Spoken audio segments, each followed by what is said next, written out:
नई दिल्ली में Lal Qila metro station के गेट के पास खड़ी गाड़ी में धमाके से 10 अफराद हलाक। धमाके के बाद कई गाड़ियों को आग लग गई। इस वाक़े के बाद नई दिल्ली और मुंबई में सिक्योरिटी हाई अलर्ट कर दी गई है। नाज़रीन किराम, नई दिल्ली में होने वाले धमाकों के बाद इस वक्त भारत के अंदर सूरत हाल तशवीशनाक है। एक जानिब तो भारत ने एक नया नोटम जारी कर दिया है और इसके साथ ही साथ नरेंद्र मोदी ने हाई कमांड का इजलास तलब कर लिया है। भारत में इस धमाके को पहलगाम वाक़े के बाद दूसरा बड़ा हमला करार दिया जा रहा है। इस अटैक को एक दहशतगर्दाना हमला करार दिया जा रहा है और अब पाकिस्तान की तरफ इंडियन मीडिया ऑलरेडी उंगलियां उठा रहा है। पहलगाम वाक़े को जवाब बनाकर भारत ने पाकिस्तान पर रात की तारीकी में हमला किया था। पर लाल किला मेट्रो स्टेशन के करीब एक धमाका हुआ है। ये तो हमें पता है कि भारत काफी टाइम से इस चीज की कोशिश में है कि कोई और फॉल्स फ्लैग ऑपरेशन करके उसका इल्जाम जो है वो पाकिस्तान पर धरा जाए।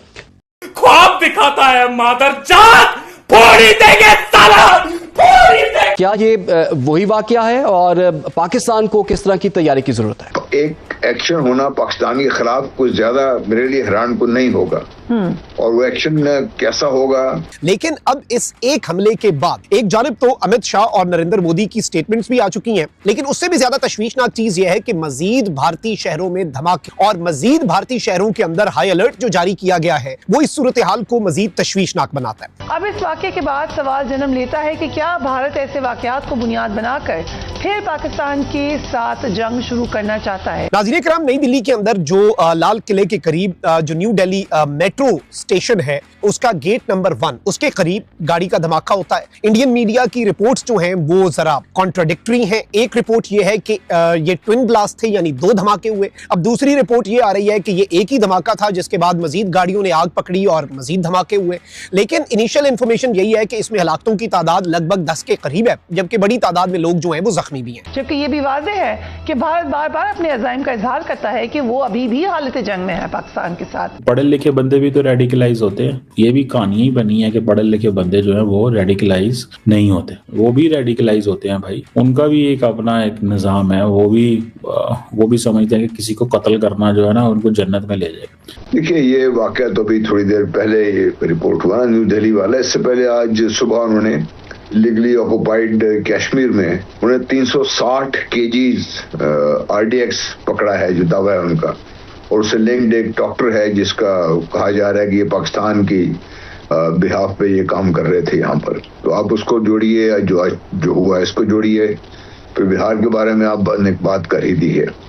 और एक और बात भी जो मैं बार बार आपके प्रोग्राम पे भी, अगर आपको याद हो, पिछले मैंने कहा था कि भारत बाज आने वाला नहीं है, क्योंकि जितनी भारत की सुबकी हो चुकी हुई है, जो बार बार भारत को इस चीज का एहसास, और नहीं तो डोनाल्ड ट्रम्प साहब तो बाज नहीं आते बार बार, वो भारत को एक्चुअली है ना गोडिंग Bharat India into an action.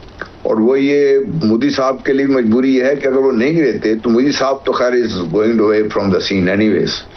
तो उसके बाद जो नई टीम जो इसकी जगह लेने की तैयारी बैठी हुई है, वो भी इससे ज्यादा हार्ड लाइनर्स हैं वो लोग।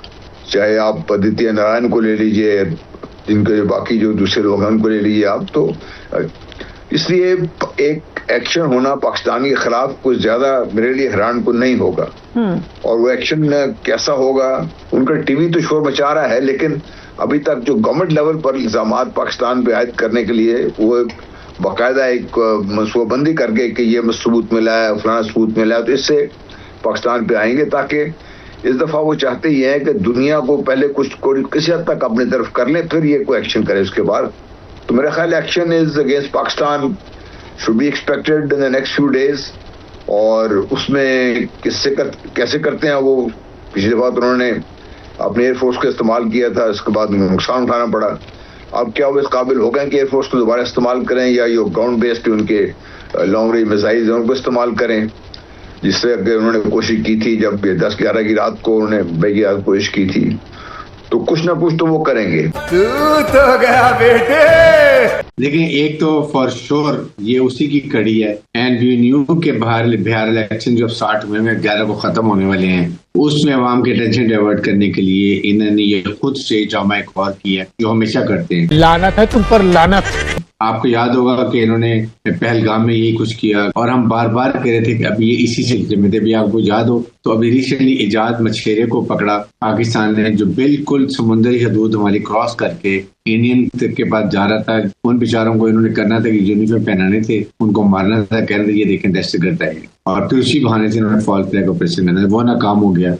आप तशोल एक्सरसाइज कर रहे हैं, उस पर भी इनकी नीयत है, कोई ना प्रॉब्लम, और उसकी ये कड़ी है। ये जो अभी किया है, इट्स नॉट ओनली बिहार, ये अभी जो नेवल एक्सरसाइज हो रही है सर क्रीक के अंदर, तशोल एक्सरसाइज नाम जिसका है, इसमें भी ये इसको कन्वर्ट कर सकते हैं कहीं ना कहीं ये ऑपरेशन के लिए। लेकिन दे मस्ट नो कि पाकिस्तान ने, पाकिस्तान की मुसल्लह फौज ने, पाकिस्तान के chief of staff, chief of army staff field marshal Asim Munir ने पूरी तैयारी की हुई है, चाहे हमारे एयरफोर्स, नेवी और ग्राउंड फोर्सेज। जी हाँ, देखिए अभी भी दो राय है वहाँ पे। कुछ लोगों ने ये कहा कि CNG का सिलेंडर का ये धमाका था, और उन्होंने कहा मीडिया इसको हाइप क्रिएट कर रहा है। तो ऐसा एक तो दो राय अब इंडिया के अंदर से भी आ रही हैं। इसका एक मकसद तो बिहार के इलेक्शन में है, फिर हेड ड्रिवन जो अभी जो रेटरिक चलेंगे पाकिस्तान और मुसलमानों के अगेंस्ट, तो इसको कैपिटलाइज करने की ये कोशिश करेंगे कि इस वाकये को उससे जोड़ के। और इसके अलावा भी देखें कि ये वो भी कोशिश एक हो सकती है जो ऑलरेडी इनके साथ जो ऑपरेशन सिंदूर का जो फॉल आउट है उससे कोई अटेंशन भी डाइवर्ट कर दें। मैं लास्ट में मैं कह सकता हूं कि जो लॉस्ट ग्लोरी जो कह सकते हैं कि वो रीगन करने की कोशिश करेगी। लेकिन मुझे personal according to my opinion, मेरा ख्याल में कोई नियर फ्यूचर में चांस नहीं है, अनलेस ये कोशिश करेंगे पाकिस्तान को मलाइन करने के लिए कि पाकिस्तान के यहाँ से आए थे, और जिस तरह उन्होंने कहानी बिल्ड की थी कश्मीर में दरअंदाजी हुई, NDTV भी उसको बड़ा चढ़ा के पेश कर रहा था, क्रॉस बॉर्डर टेररिज्म हो रही है, इन्फिल्ट्रेशन हो रही है, और जिस एंड सो। तो लेकिन मेरा ख्याल में इंटरनेशनल कम्युनिटी इतनी जल्दी मानने को तैयार नहीं होगी। बेस्ड ऑन दी पुलवामा में जो पहलगाम में जो कुछ हुआ था, तो उसके लिए एविडेंस चाहिए। और पाकिस्तान किसी सूरत में देखें कि पाकिस्तान ने तो बड़ा वाजे कर दिया, तो वी विल नॉट कंप्रोमाइज, किसी सूरत में नहीं करेंगे। एक तो ये मुसलमानों को इस माइंडसेट से बाहर निकलने की जरूरत है कि जी हमें हर कीमत पे दूसरे बंदे को मारना है, और मार के हमने जन्नत में जाना है। गज़वाए हिंद की कल्पना करना भी और उसका सपना देखना भी जहन्नुम में जाने का टिकट का रास्ता पैदा कर देगा। दूसरे बंदे को मार के आप जन्नत में नहीं जा सकते। अब ये इन्होंने इस्लामिक स्टेट की आइडियालॉजी के से ये मुतासर थे। अच्छा, इस्लामिक स्टेट की जो आइडियालॉजी है ये भी बड़ी खतरनाक आइडियालॉजी है।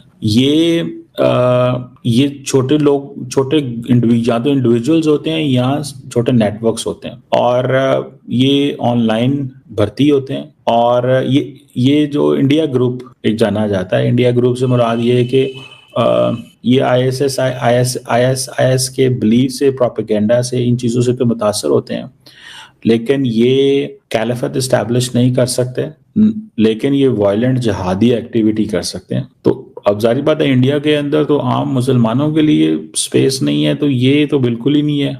मैं समझता हूँ कि दहशतगर्दी की कोई भी शक्ल हो, वो स्टेट टेररिज्म हो या दिस काइंड ऑफ टेररिज्म, उसको जितना भी कंडेम किया जाए कम। ये जो रेडिकलाइजेशन है, ये ऑनलाइन कंटेंट ये पढ़ते थे, सोशल मीडिया चैनल्स, ये वो आगे पीछे, तो ये प्योरली एक आइडियोलॉजिकल अलाइनमेंट जो है वो अब इन लोगों का पकड़े जाना इस चीज की है कि पढ़े लिखे लोग जो हैं उनका भी, वो भी उनके अंदर ये टेंडेंसी क्या बढ़ रही है। मैं समझता हूँ एक तो सख्त से सख्त सजाएं देनी चाहिए। यानी मैं अपनी भुजाओं को उठा करके प्रण करता हूं कि इस धरती को राक्षस विहीन कर दूंगा।